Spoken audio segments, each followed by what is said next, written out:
स्वागत है आप सबका राजनीति के इस अखाड़े में। मेरा नाम है अजय सेठिया। मित्रों, उत्तर प्रदेश के मुख्यमंत्री योगी आदित्यनाथ घोड़े से भी ज्यादा तेज चल रहे हैं। योगी ने सबसे पहले लोकसभा चुनावों की तैयारी शुरू कर दी है और योगी का यूएसपी आप सब जानते हैं, गुंडा राज की समाप्ति। उसी यूएसपी के कारण वह राज्य में भारतीय जनता पार्टी को दोबारा सत्ता में लाए हैं और अब उसी यूएसपी के सहारे और उसको आगे बढ़ाते हुए लोकसभा की सभी 80 सीटें जीतने का लक्ष्य रखा है।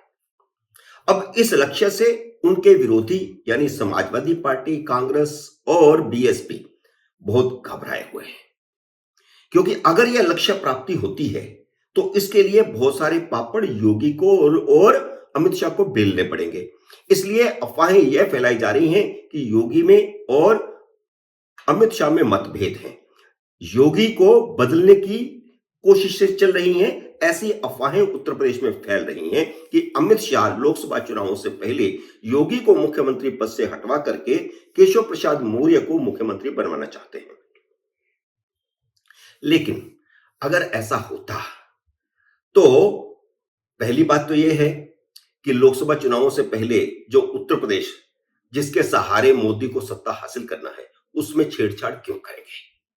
और दूसरा, अगर ऐसा होता तो योगी का भाव इतना नहीं बढ़ा हुआ होता जैसा कि हमने 5 राज्यों के चुनाव में देखा।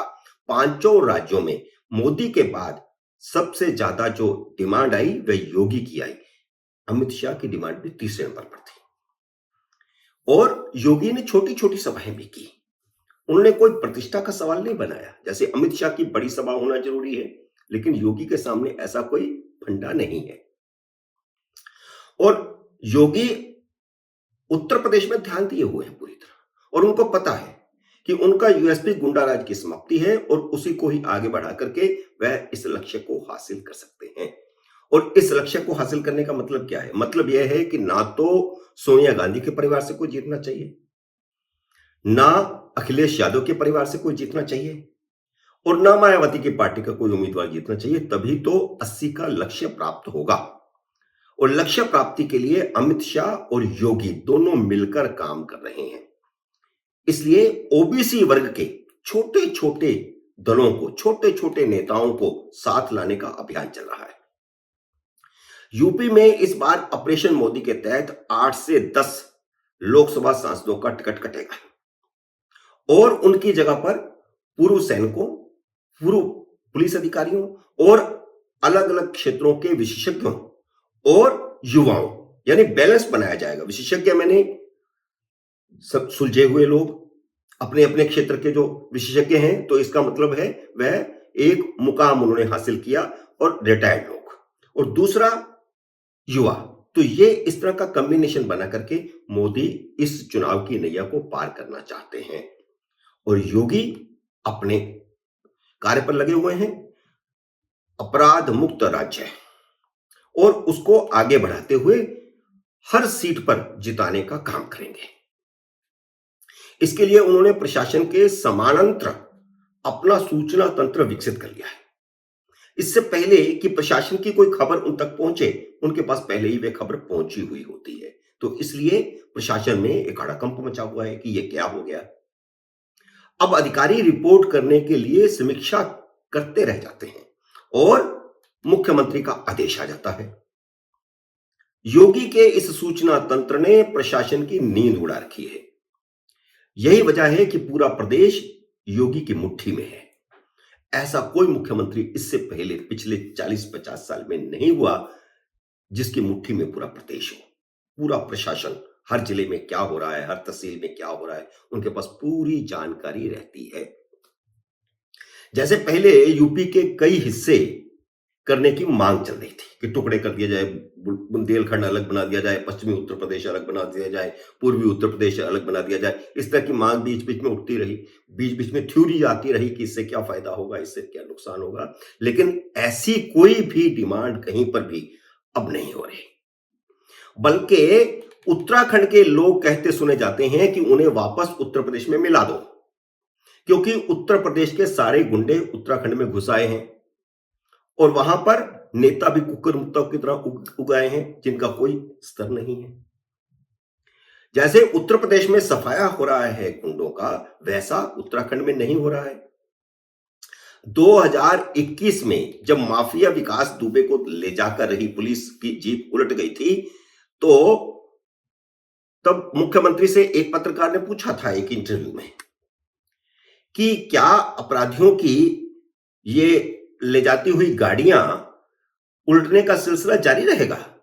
तो उन्होंने बड़ी मासूमियत से जवाब दिया था कि एक्सीडेंट तो किसी का भी कहीं भी हो सकता है। तो इसका मतलब क्या है? वह एक संदेश देना चाहते हैं गुंडों को कि मेरी नजर से बचकर कहीं जा नहीं सकते। और यह योगी की कार्यशैली है कि उन्होंने विधानसभा में अखिलेश यादव को चुनौती देकर के कहा था कि उनकी सरकार अतीक अहमद जैसे माफिया को मिट्टी में मिलाने का काम करेगी।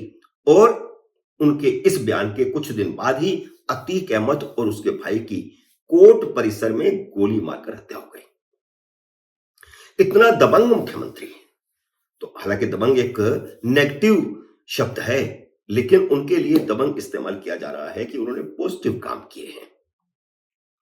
अब योगी के राज्य में गृह विभाग को हर जिले में 10 टॉप अपराधियों को कड़ी से कड़ी सजा दिलाने के आदेश दिए गए हैं। लोकसभा चुनाव से पहले 46 जिले हैं, 46 के 46 जिलों में जो वहां के 10 टॉप के गुंडे हैं उनको गिरफ्तार करके सजा दिला दीजिए। मतलब साफ है कि लोकसभा चुनाव से पहले राज्य में अपराधियों का सफाया करके समाजवादी पार्टी के चूल्हे हिला देना है। एक तरह से उन्होंने आदेश दे दिया है कि या तो हर जिले के 10 बड़े अपराधियों को कोर्ट से सजा दिला दो, एक भी छूट गया तो उनकी खैर नहीं। यह प्रशासन को सीधा सीधा संदेश है। और इसका मतलब यह भी है कि कोर्ट किसी अपराधी को बरी करता है तो ठोक दो। ये ठोक दो वाला उनका फार्मूला चल रहा है। वे इससे जरा भी पीछे नहीं हटे। मुख्यमंत्री के आदेश पर अमल करते हुए गृह विभाग ने प्रमुख सचिव संजय प्रसाद, जो उनके गृह विभाग के प्रमुख सचिव हैं संजय प्रसाद, उन्होंने सभी 46 जिलों के जिलाधिकारियों, वहां के एसपी और पुलिस कमिश्नरों को चिट्ठी लिखी है, जिसमें कहा गया है कि वे अपने अपने जिले के टॉप 10 अपराधियों को सजा दिलाने के लिए कोर्ट में प्रभावी पैरवी सुनिश्चित करें। स्थानीय स्तर के वकील कमजोर नहीं होने चाहिए। यह जिम्मेदारी जिला प्रशासन की है।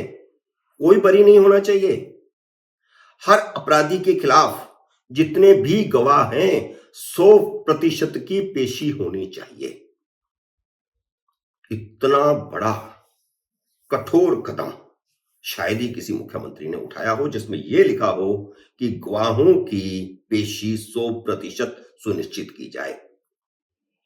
इस चिट्ठी में यह भी कहा गया है कि अपराधियों के खिलाफ उठाए गए कदमों और कार्रवाइयों की तुरंत सूचना भेजी जाए, क्योंकि जो स्टेट हेडक्वार्टर है, वहां की जो मशीनरी है, वो इस बात के लिए परेशान है कि जिलों से उनके पास सूचना लेट पहुंचती है, मुख्यमंत्री के पास पहले पहुंच जाती है। तो इसलिए निर्देश दिया गया है कि जो भी कुछ होता है कोर्ट में उसकी पूरी जानकारी तुरंत भेजी जाए, ताकि इसकी रेगुलर समीक्षा करके मुख्यमंत्री के सामने रिपोर्ट समय पर पेश की जा सके। यह योगी का डर ही है कि अभियोजन निदेशालय को हर महीने कोर्ट केसों का हिसाब किताब देना पड़ता है। 31 अक्टूबर तक के आंकड़ों में पिछले 1.5 साल का हिसाब दिया गया है, इलेक्शन के बाद का। इस 1.5 साल में प्रशासन ने 172 अपराधियों को सजा दिलाने में सफलता हासिल की है और इनमें से 102 तो सिर्फ नोएडा के ही हैं। तो इस प्रकार अपने यूएसपी को आगे बढ़ाते हुए योगी ने लक्ष्य निर्धारित किया है कि इस बार भाजपा की झोली में 80 की 80 लोकसभा सीटें देनी है। मित्रों, उम्मीद है मेरा ये वीडियो आपको पसंद आया होगा। इसे लाइक और शेयर कीजिए। अगर आपने मेरे YouTube चैनल को अब तक सब्सक्राइब नहीं किया तो कृपया सब्सक्राइब करके अपना आशीर्वाद दीजिए और जाते जाते घंटी का बटन भी दबा दीजिए, ताकि जैसे ही मेरा अगला वीडियो आए आपको सूचना मिले। जल्द ही मिलते हैं अगले वीडियो में किसी अन्य विषय के साथ। तब तक नमस्कार।